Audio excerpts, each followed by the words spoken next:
Welcome to our special coverage on Q1 earnings. I am Vivek Mittal और आज हमारे साथ एक खास मेहमान जुड़े हैं। हमारे साथ जुड़े हैं जेके टायर के CFO mister Sanjeev Agarwal. Sanjeev sir, बहुत बहुत शुक्रिया सर हमसे जुड़ने के लिए और अपना प्रीशियस टाइम देने के लिए। Thank you, Vivek ji. It's my pleasure to be with you on your show. Thank you, sir. Our pleasures too, sir. And sir ये देख रहा था मैं कि आपके रेवेन्यू में इस बार करीब 2% का जाम देखने के लिए मिला, लेकिन ऑपरेटिंग प्रॉफिट में एक अच्छा डिसेंट मोर देन 50% का जाम सर, ऑलमोस्ट 60% का जाम। सर क्या कुछ हाइलाइट्स रही, प्रॉफिटेबिलिटी इस बार इतनी अच्छी कैसे बढ़ गई? हाँ जी, आप बिल्कुल ठीक कह रहे हैं। हमारा जो रेवेन्यू है वो 2% बढ़ा है पिछले साल के मुकाबले फर्स्ट क्वार्टर में। एंड जो प्रॉफिट जो रेवेन्यू हमने रजिस्टर किया है वो है 3,729 करोड़ रुपए। बट अगर हम बात करें प्रॉफिटेबिलिटी की, तो प्रॉफिटेबिलिटी में एक अच्छा खासा 60% का हमने जंप देखा है, इस बार रजिस्टर किया है। एंड उसका मेन कारण है हमारा, एक तो प्रोडक्ट मिक्स जो चेंज किया है, हमने इम्प्रूव किया है product mix and the segment mix also कुछ इम्प्रूवमेंट हुआ है इन जो कि हमने रिप्लेसमेंट मार्केट सेल्स में जैसे इम्प्रूवमेंट किया है, देन एक्सपोर्ट सेल्स में थोड़ा इम्प्रूवमेंट हुआ है, तो उसके कारण से। एंड हमारे को इसके अलावा जो इंक्रीज आया है that is also because of the raw material price reduction which we have been noticing in the last 2-3 quarters. तो ये मेन कारण रहे हैं प्रॉफिटेबिलिटी के बढ़ने के। रॉ मटेरियल में कार्बन ब्लैक के प्राइसेस आए या क्रूड लिंक्ड जितने भी डेरिवेटिव्स प्रोडक्ट जो आप टायर बनाने में यूज करते हैं, सभी के प्राइसेस नीचे आए हैं ऑलमोस्ट। हाँ जी, सभी के प्राइसेस में कमी हुई है। अगर आपको ध्यान हो, पिछले 7-8 क्वार्टर से हम लोगों ने इनफैक्ट रॉ मटेरियल में बहुत एक स्टीप इंक्रीज देखा था, रॉ मटेरियल प्राइसेस में, कमोडिटी प्राइसेस में, रॉ मटेरियल प्राइसेस में। तो बट पिछले 2-3 क्वार्टर से जो कि अभी थोड़ा सा कम होना शुरू हुए और काफी हद तक उसमें गिरावट आ चुकी थी मार्च तक। उसके बाद में फर्स्ट क्वार्टर में भी गिरावट आई, तो उस गिरावट का हमें बेनिफिट मिला। और बिकॉज हमने पहले सारी इन्वेंट्री जो हाई प्राइस इन्वेंट्री थी वो सारी कंज्यूम कर रखी थी, तो रॉ मटेरियल प्राइस गिरने का बेनिफिट इस क्वार्टर में भी दिखा। तो सर अगले कुछ क्वार्टर्स में भी इन्वेंट्री बची है कुछ हाई प्राइस की, या सब कंज्यूम हो गई है, अब लो प्राइस इन्वेंट्री है आपके पास? नहीं, अभी ये सब करंट प्राइस की इन्वेंट्री ही है हमारे पास में, जिसको कि हम यूज करेंगे आगे आने वाले क्वार्टर्स में, और हमें उसका बेनिफिट, इनफैक्ट जो करंट प्राइसेस हैं उसका बेनिफिट भी मिलेगा, और हमारे को एक्सपेंशन ऑफ मार्जिन होने का और फर्दर उम्मीद है इससे। बिल्कुल। सर डिमांड सिनारियो किस तरह का देखने के लिए मिला इस क्वार्टर में, खासतौर से ओरिजिनल इक्विपमेंट मैन्युफैक्चरर से और जो रिप्लेसमेंट मार्केट है वहां से? सर डिमांड सिनेरियो देखिए अभी काफी अच्छा है, बॉयंट है इंडिया में, डोमेस्टिक मार्केट में across segments.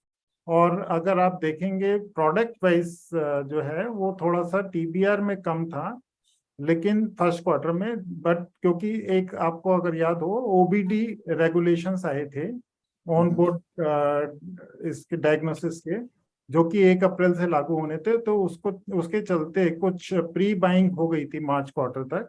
But in the case of PCR and other segments अच्छी ग्रोथ दिखी है, अच्छी मार्केट है, और आगे आने वाले समय में भी बहुत सारे देखिए वो infrastructure push from the government side, good monsoon, festive season, ये सब कारणों के रहते और अच्छे मैक्रो इकोनॉमिक फंडामेंटल्स हैं, तो डिमांड अच्छी दिख रही है। आगे हमारे हिसाब से, हमारी कैलकुलेशन से डिमांड अच्छी रहने वाली है। सर मैं देख रहा था कि जो Q1 था इसमें जून तक ऐसी बातें हो रही थी कि मॉनसून वीक है और पूरा देश उसको विटनेस भी कर रहा था, तो कहीं ना कहीं रूरल डिमांड और उसका भी इम्पैक्ट ओईएम्स पर देखने के लिए मिलता है। रूरल डिमांड उतनी स्ट्रांग नहीं होती है, खासतौर से अगर ट्रैक्टर साइड पर देखें, और जो दूसरे जो रूरल सेगमेंट में बाइक्स की डिमांड होती है वो थोड़ी कम हो जाती है, तो ऑफ कोर्स आपकी टायर की डिमांड पर भी इम्पैक्ट आता है सर। लेकिन अब आज जब हम मिड ऑफ अगस्त में खड़े हैं तो मॉनसून भी रिकवर हुआ है, तो क्या कुछ उम्मीदें हैं इस क्वार्टर से on demand side from the rural India, और क्या कुछ था Q1 में?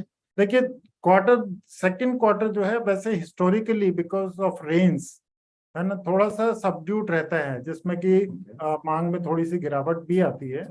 लेकिन मेरे को लगता है कि बिकॉज ऑफ गुड मॉनसून और अच्छी फेस्टिव सीजन आने के कारण, आगे फेस्टिव सीजन आ रहा है, या जिस तरह से हमें लगता है कि इंफ्रास्ट्रक्चर पुश है, तो ट्रैक्टर डिमांड और हर तरह से आगे डिमांड अच्छी रहने वाली है, और जिसका कि हमें बेनिफिट मिलेगा।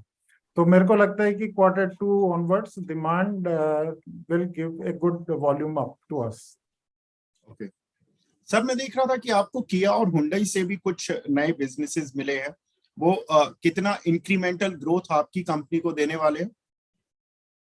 देखिए, अभी अप्रूवल्स नई सेगमेंट्स में मिली हैं, तो उनकी कितनी बुकिंग्स हैं, और बहुत अच्छे, बहुत खुशी की बात है कि उनके पास में काफी अच्छे नंबर्स की बुकिंग्स भी आ रही हैं, तो एक अच्छा ग्रोथ देंगे। But overall we are going to get good numbers from the OEM segment overall. So okay एक स्पेसिफिक नंबर इनके लिए बता पाना तो इतना आसान नहीं है, but overall numbers will be good for from the OEM segment. Okay sir, CV segment में किस तरह की डिमांड है, स्पेशली जो आपने नए फ्यूल एफिशिएंट टायर्स जो लॉन्च किए थे, उसका किस तरह का रेस्पॉन्स मिल रहा है आपको?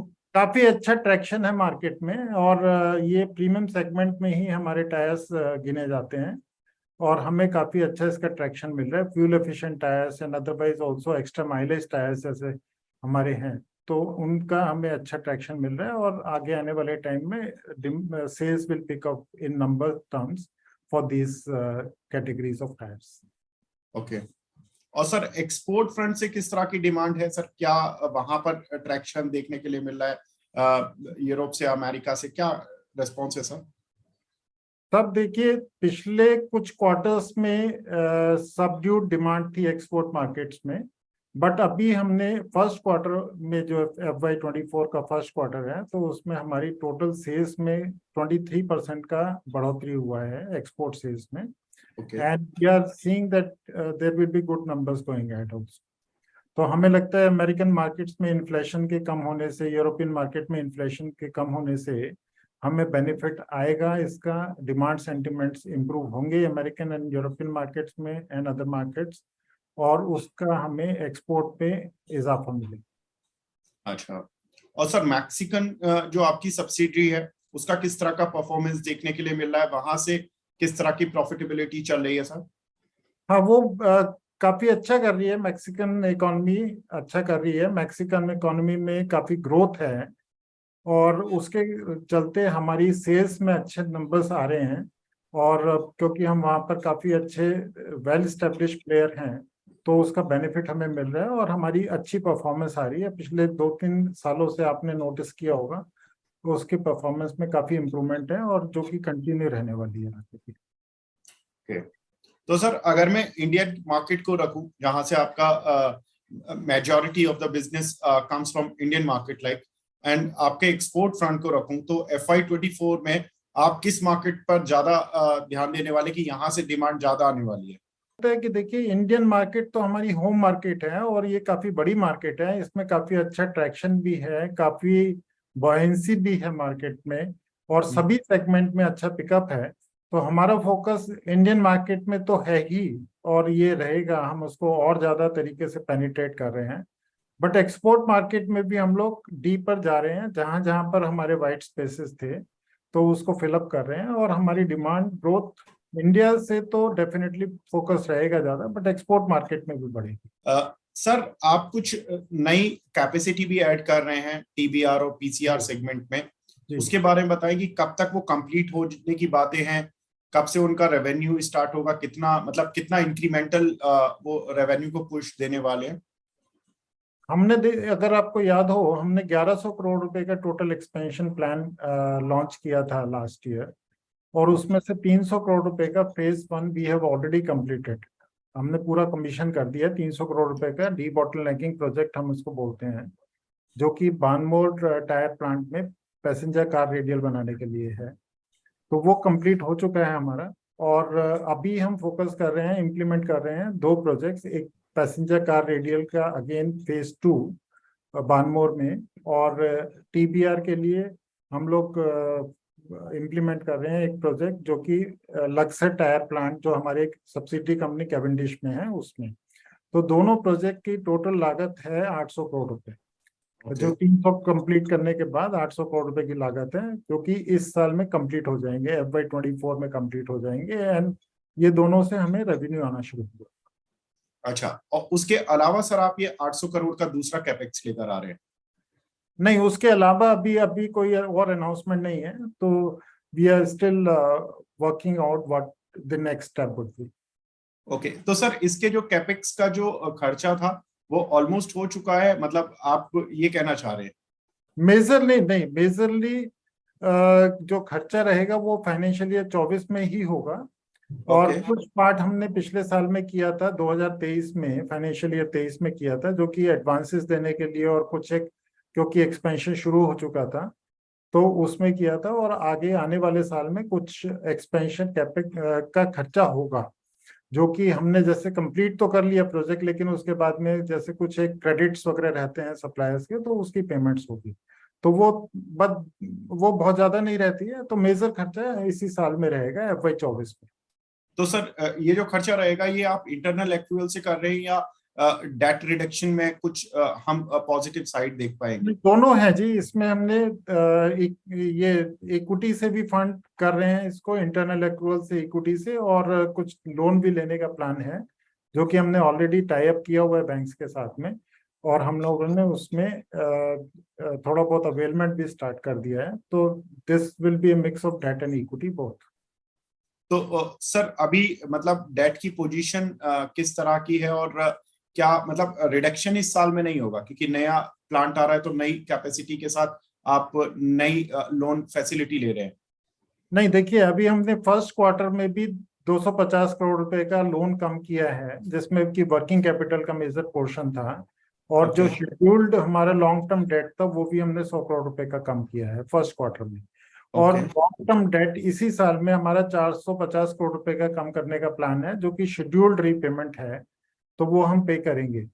और इसके अलावा जो हम वर्किंग कैपिटल का एफिशिएंट मैनेजमेंट करने से जो वर्किंग कैपिटल लोन्स को कम कर पाएंगे, वो भी हमारे टारगेट में है। तो मेरे को लगता है कि हम पूरे साल के आखिर तक, even if we consider some new loans for the new project which is for 800 crore going on, तो उसको लेने के बाद भी हम लोग अपना डेट को कम कर पाएंगे, और हमारा जो डेट इक्विटी रेशो है वो काफी इम्प्रूव हो जाएगा। और जो कि ऑलरेडी काफी हमने इम्प्रूव किया है। एक 1.29:1 was the debt equity ratio earlier, which has already come down to 1.16। And इसी तरह से अभी हमारा जो डेट टू एबिटा रेशो है, जो कि काफी इन्वेस्टर्स लोग काफी देखते हैं, बैंकर्स देखते हैं, तो debt to EBITDA also has improved, significantly improved in fact. So ये दोनों पे हमारा फोकस है, और काफी हम लोग कम कर पाएंगे इसको। Okay. So you are saying that debt reduction would be there, and second, on the second contrary, we can say कि you will be raising some amount of loan for your capex, और उसके बावजूद इन सम आप total करते हैं तो भी date आपका रिड्यूस होगा हाँ, इस फिस्कल बिल्कुल में। बिल्कुल सही अंडरस्टैंडिंग है सर। Perfect sir. तो सर ये जो कैपेसिटी एडिशन होगा, इससे मेरा वही सवाल आ रहा है कि जो अगर हम नेट प्रॉफिटेबिलिटी पर देखते हैं, क्योंकि जब नई प्लांट कैपेसिटी ऐड होता है तो हमें डेप्रिसिएशन लगाना पड़ता है, तो इनिशियली आपका डेप्रिसिएशन तो ज्यादा होता है, उसका शायद रेवेन्यू या मार्जिन कंट्रीब्यूशन थोड़ा सा कम होता है। तो इस साल में कुछ इम्पैक्ट आने क्या नए प्लांट का?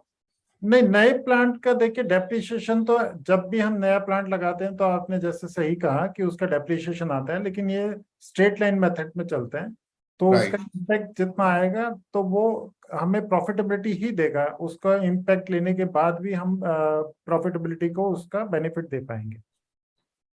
तो सर किस क्वार्टर में ये पूरे मतलब FY24 तो देख ही रहे हैं हम, तो किस क्वार्टर तक हो जाएगा पूरा?